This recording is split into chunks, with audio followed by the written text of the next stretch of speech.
జగిత్యాల జిల్లాలో YouTuber, folk singer, సాంస్కృతిక సారథి ఉద్యోగి మల్లిక్ తేజపై రేప్ కేసు నమోదైంది. తనపై అత్యాచారం చేశాడని ఓ యువతి ఆరోపించింది. బ్లాక్మెయిల్ చేస్తూ పలుమార్లు అత్యాచారం చేశాడని పోలీసులకు ఫిర్యాదు చేసింది. పెళ్లి చేసుకోవాలని తరచూ ఫోన్ చేసి వేధిస్తున్నాడని బాధితురాలు తెలిపింది. బాధిత యువతితో పాటు ఆమె కుటుంబ సభ్యులను దూషించాడని సింగర్ మల్లిక్ తేజ ఆరోపణలు వచ్చాయి. ఇక జగిత్యాల పోలీసులు కేసు నమోదు చేసి ప్రస్తుతం దర్యాప్తు చేపట్టారు.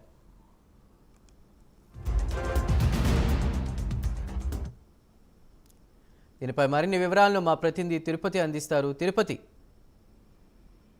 చందు, ఈ మధ్య కాలంలో యూట్యూబర్లకు సంబంధించిన తీరు చర్చంశంగా మారింది. రాష్ట్రంలో ఇప్పటికే యూట్యూబ్ ఫేమ్లకు సంబంధించిన వారిపై కేసులు నమోదయ్యాయి. ఇప్పటికే విచారణలు కొనసాగుతున్నటువంటి నేపథ్యంలో తాజాగా జగిత్యాల జిల్లాలో మరో యూట్యూబర్ తీరు అయితే వెలుగులోకి వచ్చినటువంటి పరిస్థితి కనబడుతుంది. యూట్యూబ్ ఫేమ్ ఫోక్ సింగర్, సంస్కృతి సారథి ఉద్యోగి మల్లిక్ తేజపై రేప్ కేసు జగిత్యాల పోలీసులు నమోదు చేశారు. కొన్నేళ్ల క్రితం పరిచయమైనటువంటి ఓ యువతికి మాయమాటలు చెప్పి లొంగ తీసుకొని అత్యాచారం చేసినట్లు ఆ యువతి ఆరోపిస్తుంది. బ్లాక్మెయిల్ చేస్తూ పలుమార్లు అత్యాచారం చేశారని పోలీసులకు ఫిర్యాదులో ఆ యువతి పేర్కొన్నటువంటి పరిస్థితులు కనబడుతున్నాయి. పెళ్లి చేసుకోవాలని తరచూ ఫోన్ చేస్తూ వేధిస్తున్నాడని యువతి ఆవేదన వ్యక్తం చేస్తుంది. బాధిత యువతితో పాటు బాధిత కుటుంబ సభ్యులపై దుర్భాషలు మల్లిక్ తేజ ఆడినట్టు తెలుస్తుంది.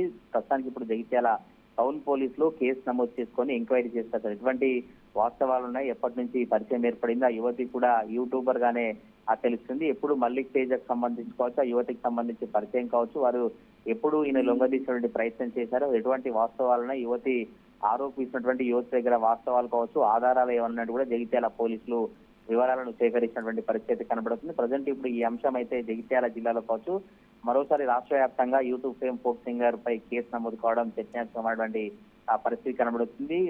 అనేక గతంలో కూడా యూట్యూబర్లకు సంబంధించిన వారిపై కేసు నమోదైనప్పుడు పోలీసులు ఎటువంటి దర్యాప్తు కొనసాగించడం కావచ్చు, వారి మిత్రులు కావచ్చు, కుటుంబ సభ్యులు కావచ్చు, ఎక్కడెక్కడైతే ఇంకా ఫోక్ సింగర్స్ వారికి పరిచయం ఉంటుందో వారందరి దగ్గర కూడా ఈ మల్లిక్ తేజ ఎట్లా వ్యవహరించేది, మల్లిక్ తేజ ప్రవర్తన ఎట్లా ఉండేది, మిగతా యువతులతో కావచ్చు, వాళ్ళ ఫ్రెండ్స్ తో కావచ్చు, కుటుంబ సభ్యులతో కూడా ఈయన వ్యవహార శైలికి సంబంధించి, బిహేవియర్ సంబంధించి యువతి చెప్పేది నిజమేనా, ఎటువంటి ఆరోపణలు జరిగే, ఎప్పుడు లొంగదీసుకునే ప్రయత్నం చేశారంటూ కూడా జగిత్యాల జిల్లా టౌన్ పోలీసులు అయితే వివరాలు సేకరించి దర్యాప్తు కొనసాగిస్తున్నారు. పూర్తి దర్యాప్తులో అసలు ఎప్పుడు ఏం జరిగింది, యువతికి కావచ్చు, మల్లిక్ తేజకు పరిచయం ఎప్పుడు ఏర్పడింది, ఎటువంటి అత్యాచారం జరిగిందా, లేదంటే యువతి ఆరోపిస్తుందా, లేదంటే మల్లిక్ తేజపై వ్యవహార శైలి ఎట్లా ఉండేది, అన్ని వివరాలు జగిత్యాల పోలీసుల దర్యాప్తులో తేలనున్నాయి. Chandu. Right Tirupati, thank you.